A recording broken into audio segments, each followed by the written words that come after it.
Wow, my head's shiny. Everything is coming along really well. Trying not to talk too loud because Dad's also recording on his camera. I have got to clean up too much stuff in the way. It is so distracting for me that I'm having a hard time finding the little detail stuff I need to work on. So once again, let's do a quick cleanup montage and make it so that I can think.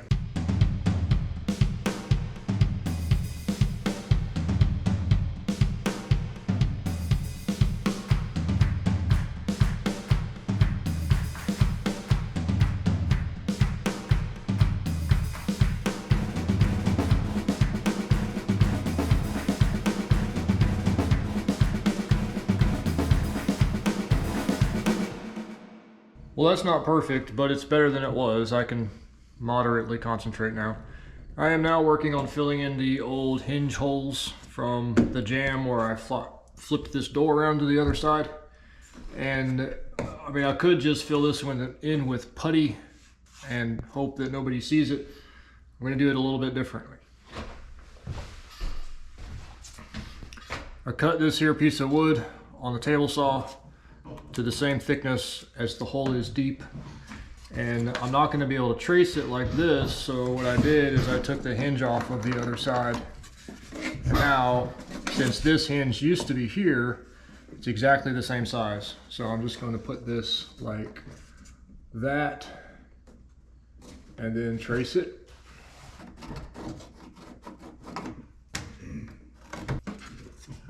Just like that. So then I can cut this little piece out and it should fit right there.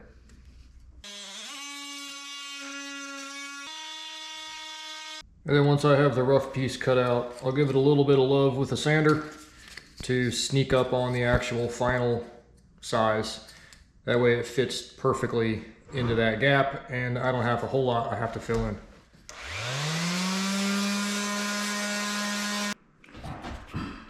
Just like that.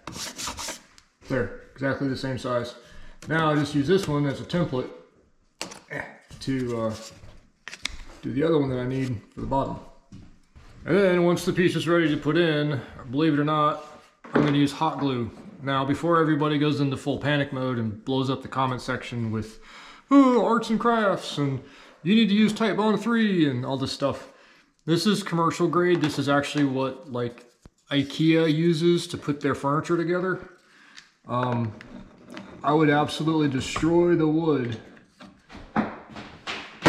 trying to get this back out again. It is not going to go anywhere. Just like that.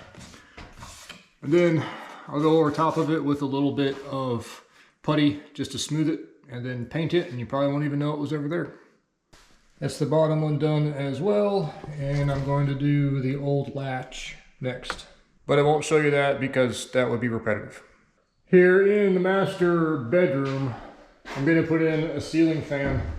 So I went ahead and installed a proper metal box. This is the type that has the big bracket that goes all the way across the rafters and attached in with lags on either side. I could probably hang from this without a problem. The old box probably would have been fine, but I really don't want anybody to get decaffeinated. So I went ahead and went up in the attic, put the bracket in. I'm going to install the ceiling fan now.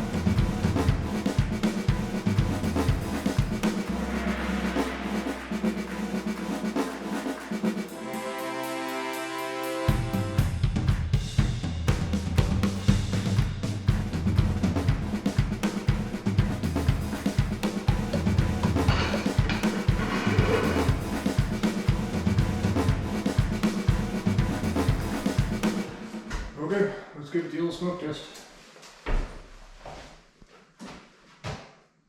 Yay! Cool. So while you were watching me put in the ceiling fan, I was putting in the electric for the water heater. Took me forever to find a disconnect.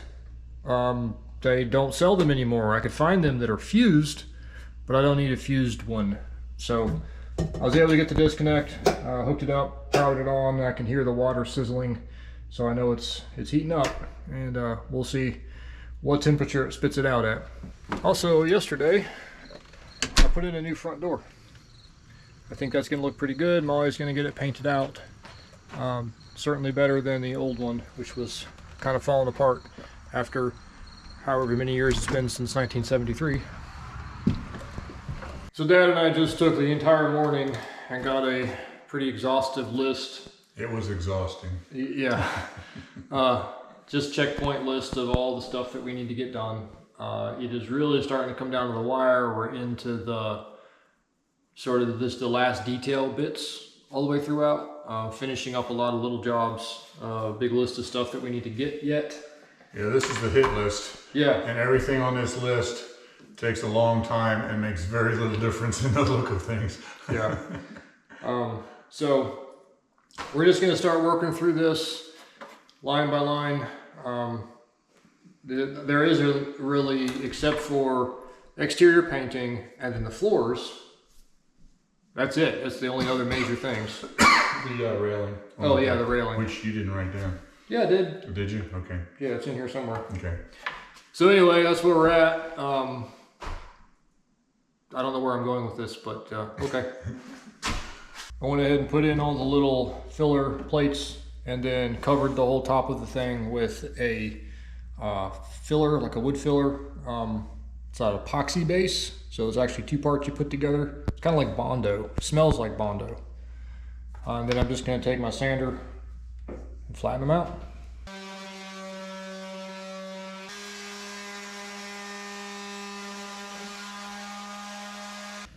So that is that. Next, I'm going to go outside and work on the wall over the garage.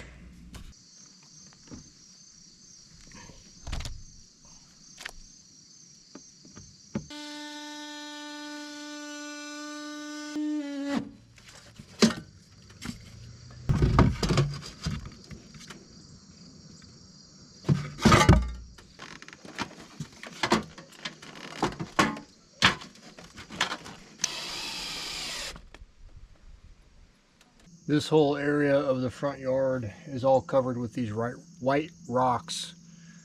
We're going to take all the white rocks out and just have grass up to the edge of the sidewalk. I just think it's going to look better. White rock, I can't say that. I'm too tired. White rocks are a little bit dated, so we're only going to keep them in one spot. But the good news is I found a new friend. Hello.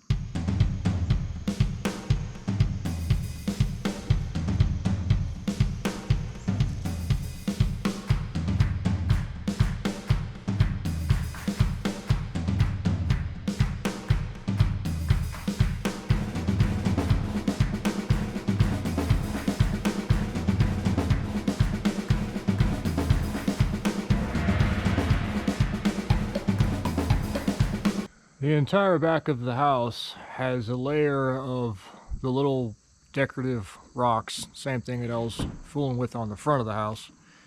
This is where the deck used to be, so they had these rocks under the deck. Well, there's no more deck here anymore, so I don't want the rocks here.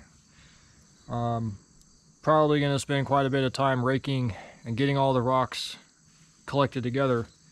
And I might throw them under the new deck so that, I don't know why.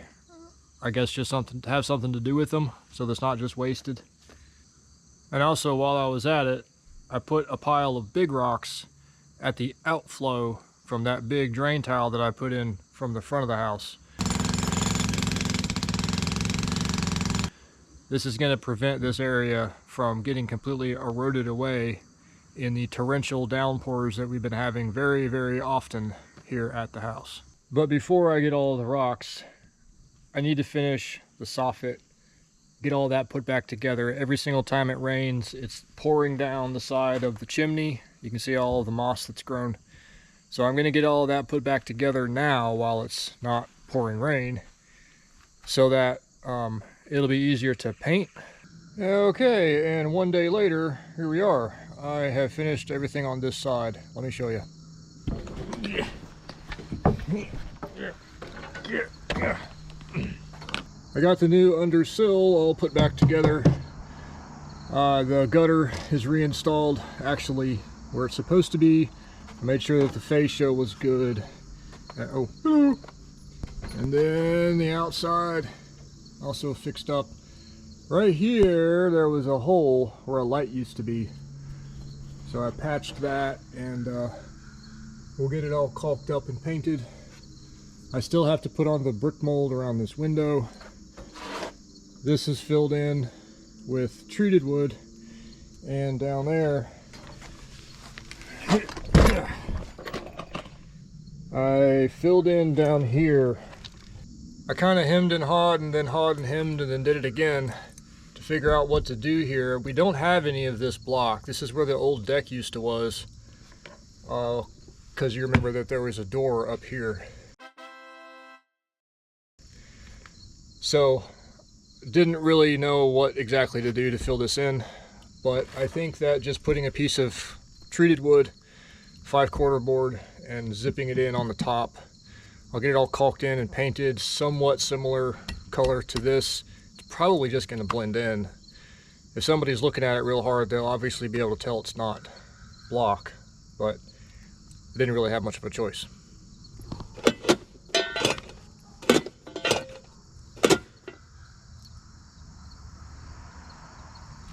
Which brings us to the other side of the chimney, which also had a deck. So this is all flashed out, so it's going to be completely waterproof. Technically I could just leave it like this. No water is going to be getting in here at all, but obviously it's a little goofy looking. So I'm going to get out a bunch of boards, sort of put stuff up here and there, try to figure out what's going to look the best as far as blending in with what's already here. And then after it all gets painted in the same color, I want it to just disappear, because that's the point, right? I also need to do the brick mold on this window. All the soffit, fascia, everything on the top is in. Those 3 lights are in and working. Everything is coming along swimmingly. So here on the other side of the deck, this is what it looks like before I fixed it, and that's what it looks like after. Right here at the back door, this piece of brick mold is all smooshy on the bottom. So I am going to cut this off and replace probably about a foot of this. Put that back to solid wood. Let me show you a trick that I literally just made up a minute ago. Take a saw, put it at an angle, and just cut this board wherever it happens to lie.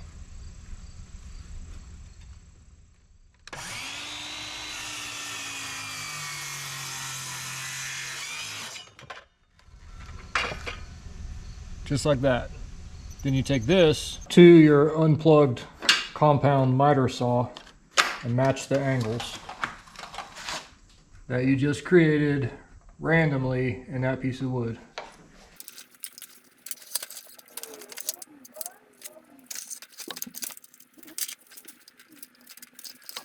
Just like that. So you have a compound angle this way and this way.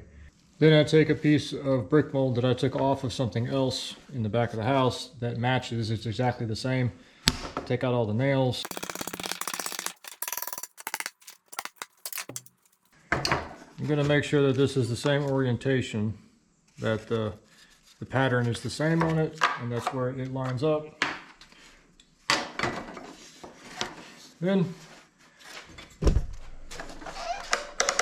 Then you try furiously to start your saw because you forgot that it's unplugged. Hang on. And you'll cut that exact same angle into the new board.